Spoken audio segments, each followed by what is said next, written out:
It's midnight, you're staring at the ceiling, and you have a vivid plan to transform your life. You've decided that tomorrow is the day you finally start that massive project or get back into the gym. But when the sun comes up, that surge of energy is nowhere to be found. You might have planned to spend 8 hours studying or working with total focus. Instead, you find yourself paralyzed on the couch, scrolling through your phone for hours, unable to make the first move. Many people interpret this cycle of inaction as a permanent character flaw.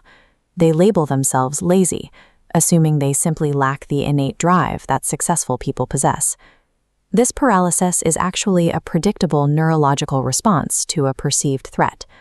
When the prefrontal cortex identifies a task as difficult, the brain's pain centers activate, triggering an immediate desire to retreat into a comfort zone. Because this is a biological reaction to the size of a goal, you can change the outcome by changing the way the goal is presented to the brain.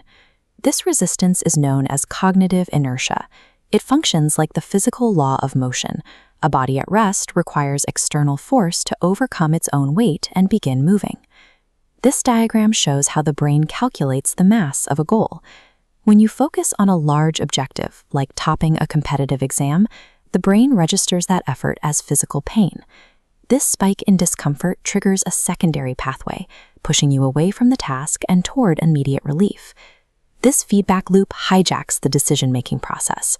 The body retreats into the easiest available comfort, creating a cycle where you remain trapped by the perceived weight of the work. Starting a task is a matter of overcoming static friction. Just as a heavy object is hardest to move in the first few inches, the human brain requires the most energy to transition from a state of total rest to a state of action. You can slip past the brain's pain detection system by artificially reducing the perceived mass of your work.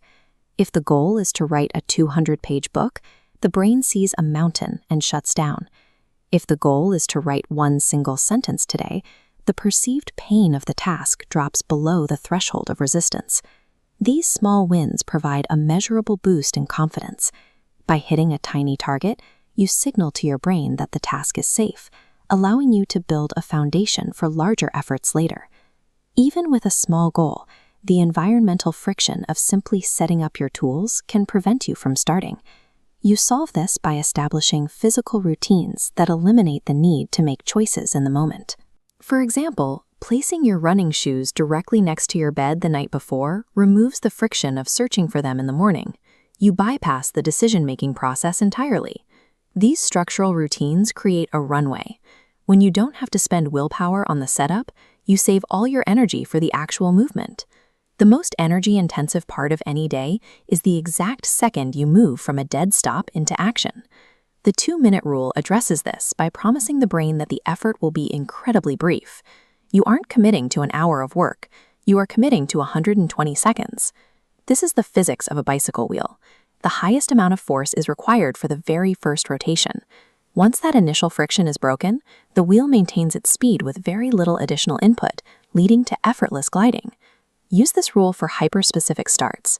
Read exactly 1 page of a book, or clean 1 corner of your desk. Once you are in motion, cognitive momentum takes over. Continuing the work becomes the path of least biological resistance because the hardest part, the start, is already behind you. Initial momentum is fragile. Without a way to reinforce the behavior, the brain will quickly try to return to its previous state of rest.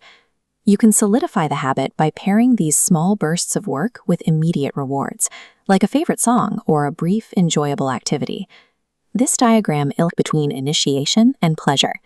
This bypasses the old pain pathway, training the brain to see starting work as a positive event rather than a threat. High achievers aren't immune to the struggle of starting.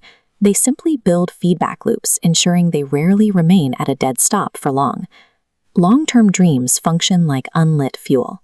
They have the potential to produce incredible energy, but they remain cold and stationary until something provides the initial heat. Every microaction and 2-minute session acts as a single drop of fuel added to the system.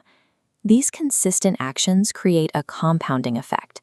The system generates enough internal heat that momentum becomes self-sustaining, making moving forward feel natural and steady.